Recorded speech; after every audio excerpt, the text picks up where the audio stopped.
What's going on, Matt? Hey, not much, Nick. Just sitting next to you. Hey, Hey, Labor Day, Labor Day. 2017. Labor Day, and here we are laboring away Hey, for the non-laborers I today. just said hey 3 times. Did Hey, you? Yes. labor? Yeah. Yeah. We just start raising horses. Right. Yeah. Hey. So yeah, it's Labor Day. It's Labor Day. Hey, nothing like celebrating. Um, Most people are working today. right. Most people I know, anyway. Well, my place of business was open today.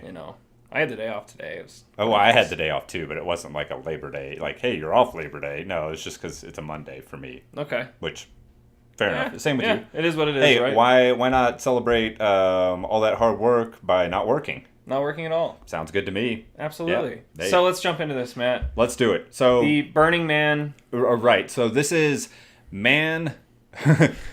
Man at Burning Man runs into man burning, becomes Burning Man at Burning Man, Yes.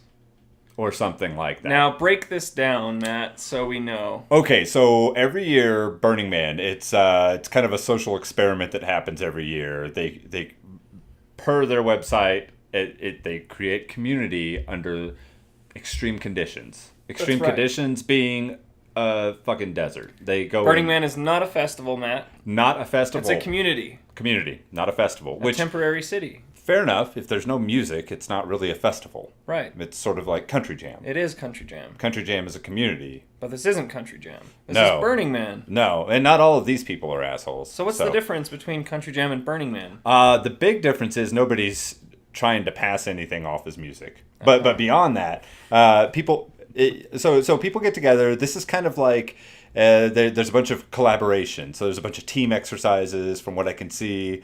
There's some art happening. The whole thing is beyond me. Adult Boy Scouts. But yeah, like I said, I mean, it's like going to Iraq for a week. Okay. I mean, so hey, why the fuck not? Let's pay to do that. You couldn't pay me to do that, Matt. No. No offense. No, I don't like people for the most part, and I feel like I would like these people less. But this is a big deal.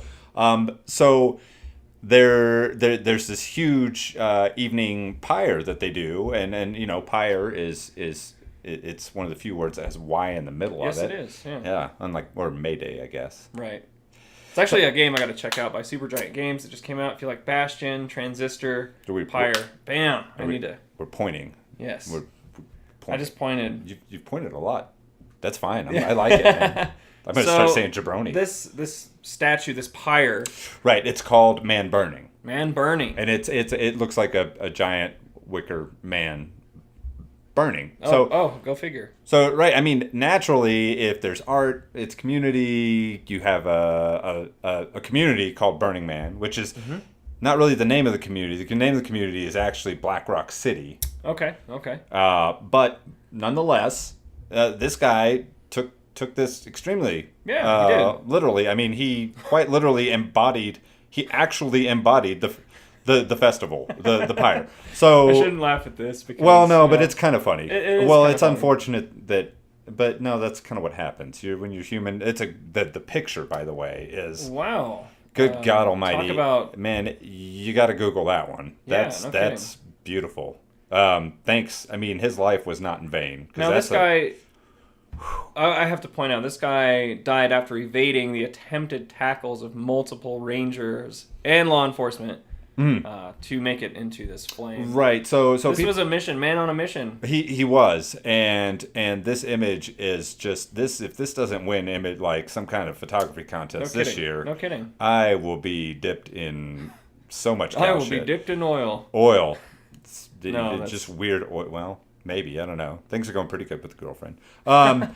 Yeah, so man rescued from the flames at Burning Man. So they did rescue him. The thing is, they had this like human chain around the thing with law enforcement and first responders to keep people from doing this. Kind of like an electric fence for a dog, he took the hit and broke through, made it through. He broke on through to the other side, Yes, Nick. he did. Yes, he did. Yeah. They treated the man on the scene. They rushed him to a nearby hospital. Day turned into night. He passed away because of burns. Because of burns, right. If you're not savvy, humans running into big flaming things, if you're not at least wearing fireman's gear. I'm good just like torching my finger on the stove, dude. Yeah, At yeah. that I feel like every time I crack open my Zippo, half my hair could go. Yeah. Just like that. So anyhow, a lot of shocking visuals from this, and it's very nice to look at. If you're into if you liked Mad Max, you can go live like it for a while. Hey, that's you can something also, you can do. You can, but you could also die if you run into the fire. So don't do that. Don't do that. He was rescued by firefighters. He died at the UC Davis Hospital Burn Center in California. So it's not shocking that this is in California. The man, Aaron Joel Mitchell, is 41. He grew up in Oklahoma. So in all fairness, this is a pretty good end for being from Oklahoma. I mean, I've been to Oklahoma. It's a real shithole. I have too. Oh. Man. So, I mean, this is... Hey. Hey. So from fire to wet floods. stuff, right? Floods. That's right. A lot going on in Texas. A lot going on in the Houston area. Yes. People watching will note the Astros hat on my head. We've all heard about the awesome rescues that are going on for both victims of this flooding and animals Hurricane Harvey, alike. right? Mm-hmm. But this was by far one of the coolest things I saw. What you have here is heroes, which they are, absolutely. Heroes on jet skis. Heroes on jet skis delivering heroes. Absolutely. These... There's just a lot of puns in this one, guys. Yeah, absolutely. There's a lot of fucking puns. Seriously. It's just going to keep going. This is from Huffington Post. Right. On Monday, an elderly couple in North Houston was rescued from their flooding home by two men on jet skis. Now, I had been thinking about this myself. If your house is going to flood, let's say you can evacuate, and this isn't happening here. Don't take my advice. No. But I would want a jet ski. Yep. Right? Is that... No. safe This to would say? be a good place to own a jet ski. Absolutely. I spent a lot of my formative years in the Houston, Galveston, and in between areas. So this all kind of hits home for me. And I can tell you that owning a jet ski is not an uncommon thing there. It's very prone to flooding. Mm-hmm. And this thing hit really, really hard, really soon. And so I think that's why a lot of people are like, well, why didn't you evacuate? Well, because the thing is, it rains like a motherfucker down there all the time. I mean, hurricane season is a thing there, and flooding is a thing that happens. So, well, and water, dude. I mean, most that is residents, the most powerful force. It is, ever and it's kind of like with Katrina in the sense that a lot of people are like, oh no, this one's not going to be that bad. I've got all my stuff here. This is where I'm from. Take me down, nature. Sure. Smote me with your smotiness. Consider me smitten. Smite me. Right, Yeah. smite me down. So, not to make too much light of the situation, but again, the reality. I'm just trying to give We off just the had to idea. give a shout out to these guys. Right, these They're going guys- around on jet skis, rescuing people. Rescuing people. It began with a call to Chick-fil-A. Yeah. So, Chick-fil-A is a pretty openly Christian business. And this is, they're closed on Sundays, which is a big bummer. If you like chicken sandwiches on Sundays, your ass is going to Sonic. That's right. Or one of the shittier places that's not like the king of chicken sandwiches. But okay, so they called in to, let's get this right. Karen Spencer and her husband JC said that when Harvey first made landfall in Texas Friday, they were fine for the first few days, but by Monday their home was filling with water and they had to evacuate. So, as a joke, JC called Chick-fil-A and ordered food. He ordered 2 grilled chicken burritos with extra egg. Is that who he rescued? No, I know, right? He definitely did. No. Yeah, he rescued the burritos. Yeah. 2 grilled chicken burritos with extra egg and a boat. That's what he ordered. Aw. He's 78 years old. Yeah. He got a sense of humor Right. in the face of adversity. That is awesome. JC's my type of fella, Absolutely, man. And can you believe that one of the managers at Chick-fil-A, she sent her husband to pick us up, and we are so grateful. Right, not long after the call, a man showed up at the Spencer's home with a small rescue boat. Wow. So, chicken and rescue. Perfect. It doesn't get a lot better than that. Oh, man. But it does get a lot worse than this. If you're familiar with this story, you've got Chick-fil-A employees picking up the good cause and doing the right thing. But then you got assholes like Joel Osteen. So I was telling you, Nick, that I know a lot about this in that I attended this church at one point, not where it's located currently, but Lakewood Church was one of the biggest mega churches in Eastern Texas. Okay. Coastal Texas. that is the mega church. No. His father, John Osteen, was the pastor before. And so Joel took up Dad's cause of taking money from people and not paying taxes. Oh, and also delivering, biblical messages and things. There's that. So Joel Osteen is the head of this church, and he couldn't be bothered to be any better than the manager of Chick-fil-A. You sent me this, and after reading through this article, I was pretty baffled. In fact, I thought it was kind of a joke at first. I had to read it twice. Nope, it's because real. You hear about all this goodness, actually, that's coming out of all this these area. great things that are happening. And then this asshole is basically just doing that. So, tell us what's going on here. Right, so he had closed... the doors to the church were closed while all these people were being displaced.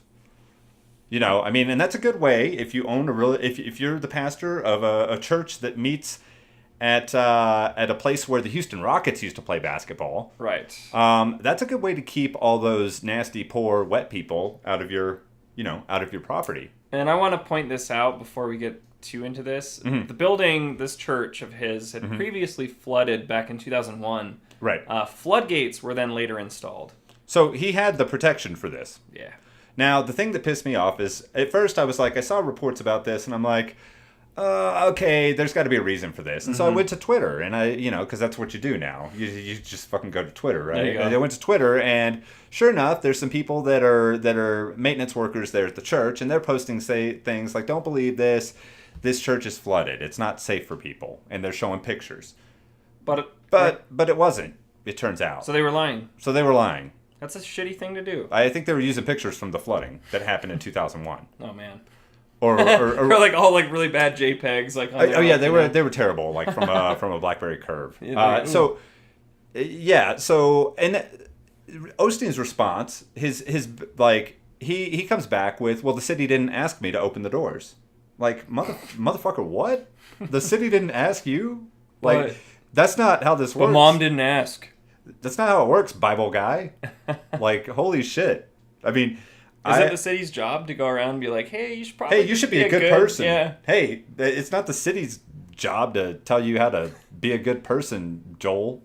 Joel. What a dick. Damn it, Joel. So this guy, and so, his doors opened up again. Oh. Finally. Oh, yeah. After catching a bunch of shit. That's right. And not shortly after they were open. Yeah, his services drew 1,200 worshipers. That's down significantly from the usual turnout of 16,000. What? 16,000 down to... Now, in all fairness, this data isn't really... Probably doesn't point to much, as most of the area is flooded. Right. But he's... I just didn't feel like going to church today. No, and the water's like... poor guys. I wouldn't want to be involved with this. Hell but no. I mean, what a piece of shit. Mm-hmm. You had guys like Mattress Mac. Mattress Mac, you don't know Mattress Mac. I grew up watching Mattress Mac and his terrible local ads for his mattress superstores. He opened all of his stores because he's got stores full of demo mattresses. Uh-huh. Hey, people, come sleep on my mattresses. Seriously. Mattress Mac. That's awesome. Mattress Mac is, not Joel Osteen. Mattress Mac doesn't have a church.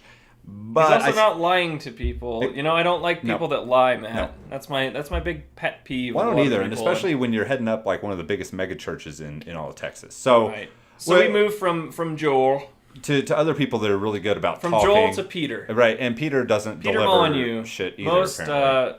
Most anyone familiar with current video games will know his name. He is known as the man who promised too much. This guy is known for creating, honestly, in my opinion, some pretty decent video games. But the way he carries himself, his demeanor, I mean, his most famous work is Black and White, PC series in which you play God, and I feel like Peter Molyneux is trying to constantly play God and feels like... Well, and here's, this is interesting to back up the Joel Osteen thing, because this is another guy that's very, very charismatic, and a lot of his sales...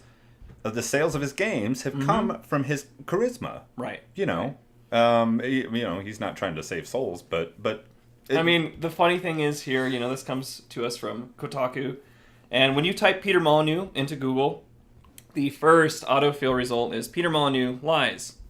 Oh, Shitty. So this is just kind of going like to show what kind of merit we're dealing with here. So I came across an article this week that's a couple days ago that Peter Molyneux Peter Molyneux visited Sean Murray. Now Sean Murray, anyone who has a PS4, I'm sorry to say, most of us bought No Man's Sky. No Man's Sky came to us. It was the most amazing, huge, expansive game, Matt, that you hop in your ship, you go out and explore. And see, I even knew about this. And dude, this it is was like huge. I mean, everyone was out of my talking about comfort it. zone. We bought it. But here's the thing. During interviews, he was asked specific questions, Matt. Point blank. Mm-hmm. Hey, is there multiplayer in your game? Yes, there is. Yes, you can play with your friends. Yes, absolutely. There's ship combat. You can do class work. You can build stuff. There's hacking. None of it was in the game. So everyone got pissed, of course. $60 game. It's still going, I think, for 30 or 40 on Steam. Oh. So I just thought that, there's this article comes out. This is from PC Gamer that a shit goes to visit another shit. And what they're talking about here is like, the crowd just doesn't get it. We pour our souls into these games, and it's like, so these two guys are basically... we get it. We just don't like it when you fucking lied. Yeah. Huh. So, you know what I mean? Well, maybe he just doesn't want everyone to have friends. Maybe he doesn't have any friends, Nick. Probably not. But it doesn't sound like it. The quote here from PC Gamer is, people get very, very frustrated that the game isn't as they imagined or as it had been portrayed to them. But it's like, dude, you can't show a packed, sold-out E3, packed room full of people this amazing footage that never made it to your game. Right. I mean, that's, Why show like a movie trailer of a movie and you go see the movie and none of it's in the movie? Well, but okay, I'll give you that. Actually, I would like that kind of. Trailers give away too much. Well, they do, and I would argue, I would even say that to some extent, a lot of developers are guilty of that. EA is one of the worst. Oh, God, man. every single one of their Star Wars Battlefront games, they give you what could be like a movie I would watch, but then you get to play the game, and it's don't even get me started on that. Yeah, so. But not to the extent of, at least EA is going to tell you, hey, this is a multiplayer, or this is not, I feel like Bungie and EA are doing the same shit right now, where like, hey, Battlefront came out, like, oh, there was no campaign, yeah, that sucks, it was multiplayer only, and the multiplayer kind of sucked. Well, now that 2's coming out, we've addressed all that. Don't worry, guys, just give us $60 more, we got this right this time. And it's just like, for me personally, it's too late, man. You can't. Yeah, it kind of of unpop that balloon. Sorry. It's sort of like it's sort of like how Microsoft was, with Windows. It's like, here you go. By the way, it doesn't work out of the box, but we're releasing some patches. Hey, right. while it's going on, we're just and Bill Gates was smart for that, but also. Well, Bill Gates is smart. Well, yeah, that's why he's rich. Right. That's why he's rich, and we're in your attic talking. There's a little sweat going down my, A little bit. I'm glistening. Yeah. I feel like we're glowing in here. Hey. This is like what we would look like if we were pregnant, or post-coital. I feel like we should just like freeze a frame and just like cut something there. I know. Yeah, maybe we'll work on cutaways. Yeah, there you go. There you go. So we're gonna wrap things up with digging up Grandma's grave, because why not? Methamphetamine. Meth. Nothing is sacred anymore. Well, probably hasn't been since the internet. Is anything sacred? Like the internet did this. Okay. Grandson, friends charged with digging up grandmother's grave. The suspect and accomplice allegedly told police they were hoping to recover valuables believed buried with the deceased. There's only a couple ways this can really turn out. Here we go. Let's just get into it. HuffPost brings us this uplifting tale of embodiment of the Utes, and exhuming grandma. A large hole was discovered next to the tombstone of Emily Howard, and authorities in Kentucky say her grandson and his friend have admitted to unearthing her casket in hopes of collecting valuables. Well, in all fairness, they did collect some valuable experience, Nick. A passerby found Howard's coffin in Stacy's Cemetery exposed, but still closed. Investigators believe possibly because the would-be thieves were unable to unlock it. Grandma was spry. Boy, she was smart. Yes. Lock me up when I'm dead. You ain't getting in here. Not in Grandma's house. Not to my valuable teddy bear or whatever. She was, I think it was a doll. Anyway. Is it Tyler Medea? Yeah. This is a Tyler Medea movie waiting to happen, I'm telling you. Is that Tyler Medea? Is it Tyler, what's his name? Yeah. Tyler Brown? What? Shit, what does it, Medea's, come on, Google that shit. Help me out here, I'm flailing. I'll keep reading this. When we got here, they had definitely dug the grave up until the top of the vault and everything was exposed. Martin County Sheriff John Kirk told WYMT News. An investigation was launched, and on Tuesday, police arrested the deceased woman's grandson, James Howard, 33, of Inez, and his friend, Taya J. Luster, 26, also of Inez. Police say both men confessed to involvement in the crime. Mm-hmm. You can look at them, and these people look like they'd be digging up Grandma's grave. I didn't find anything on that, by the way. But oh, okay, fair enough. Here's the quote. They had to be in a bad mindset. I think. Anybody in their right mind, I don't think, would have been up there digging out a grave. I mean, it's crazy. They put in a lot of work. It's crazy. Well, they did. I mean, it's insane. So she wasn't buried with any jewelry, we found out. All that was buried with her was a porcelain doll and pictures, which those are valuable. Absolutely. They're no good to you if you're trying to buy meth with them, though. Seriously. Well, maybe the doll. I guess violating grave is a felony offense, though, Matt. Indeed, it is. In just about anywhere. There's not a lot of love for grave diggers. You know, it's legal to have sex with a sheep. I think in 30-something states. It is. What? Isn't that crazy? Anyway, I just had to throw that in there. I saw some of the laws that exist still they kind of baffle me a bit, Nick. The sheep. We have recreational marijuana in 4 states, but in 30+ states, I can go have intercourse with a sheep legally. Well, they do say, maybe if we could get them to designate sheep as a gateway drug of some sort, like fucking sheep will cause you to, I don't know. And with that, we're out. We're out.